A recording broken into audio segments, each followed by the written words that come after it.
On parle toujours, tous les jours, on parle de chloroquine, des essais en cours. On sait qu'il y en a un qui commence aujourd'hui, coordonné par le CHU d'Angers, avec 33 hôpitaux français qui y sont associés. Et puis il y a ceux qui reviennent à un vaccin. On rejoint le professeur Camille Loge, qui est directeur de recherche INSERM à l'Institut Pasteur de Lille.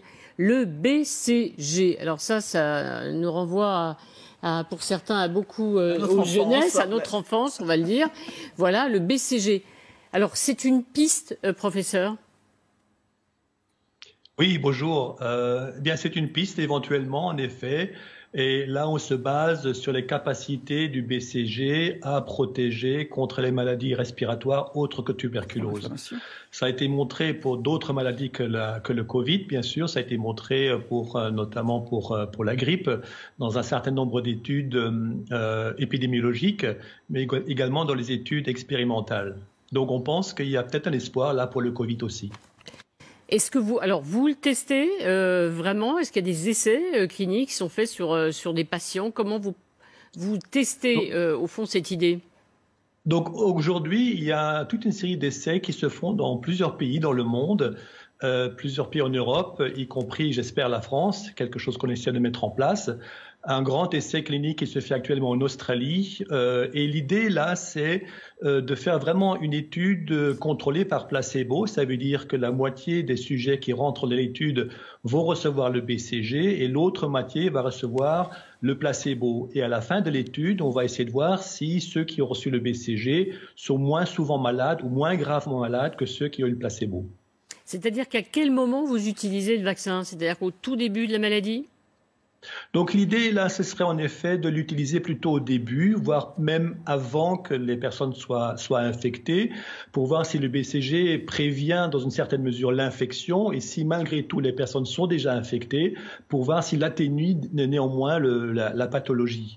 Donc l'idée, là, c'est en fait, dans un certain nombre d'hôpitaux, de recruter du personnel de soins, donc les personnes qui sont le plus à risque de développer l'infection et la maladie, et de leur offrir soit le placebo ou le BCG dans le cadre d'une étude. Alors, comme disait Roselyne, c'est un vaccin qu'on connaît bien quand on a connu ou qu'on a reçu quand on était tout petit. Il faut recommencer aujourd'hui? Oui, oui. Il faudra recommencer? Quand on a reçu le BCG tout petit, c'est comme vous dites, c'est dans la jeune enfance. Le BCG est actuellement recommandé par l'OMS à être donné contre la tuberculose chez les nouveau-nés. Donc les personnes qui aujourd'hui sont le plus malades sont plutôt les adultes. Et donc je pense que même si le BCG a eu un très bel effet au début, au bout de quand même une quinzaine d'années, son effet a certainement diminué et donc il est nécessaire éventuellement de revacciner. Professeur Loge, question du professeur Jean-Paul Mira, qui est le chef du service de réanimation de l'hôpital Cochin. Bonjour.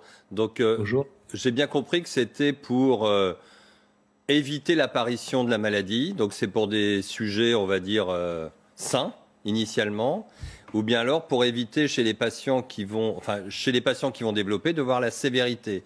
Le problème, c'est qu'on est en confinement avec des gens ultra protégés quand ils sont exposés. Puisqu'il y a d'autres stratégies qui apparaissent aujourd'hui en donnant des médicaments, un peu comme la PrEP sur le sida, mais les gens sont tellement protégés quand ils sont exposés. Il va falloir un nombre considérable de malades pour voir une différence, non? Qu'en pensez-vous? Actuellement, justement, c'est un travail qu'on est en train de faire avec ma collègue Odile Launay pour établir en fait un chiffre qui nous permet d'avoir des valeurs statistiques convenables. Vous avez parfaitement raison. Actuellement, il y a d'autres mesures de prévention qui sont mises en place, ne fût-ce que les masques déjà.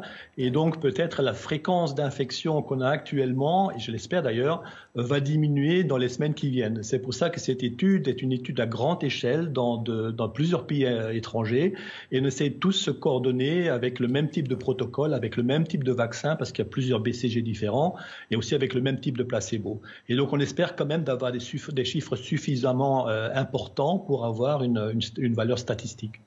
Si je peux être provocateur, est-ce qu'on ne devrait pas faire cette étude en Afrique, où il n'y a pas de masque, pas de traitement, pas de réanimation, un peu comme c'est fait d'ailleurs pour certaines études dans le sida, où chez les prostituées, on essaye des choses parce qu'on sait qu'elles sont hautement exposées et elles ne se protègent pas. Qu'est-ce que vous en pensez?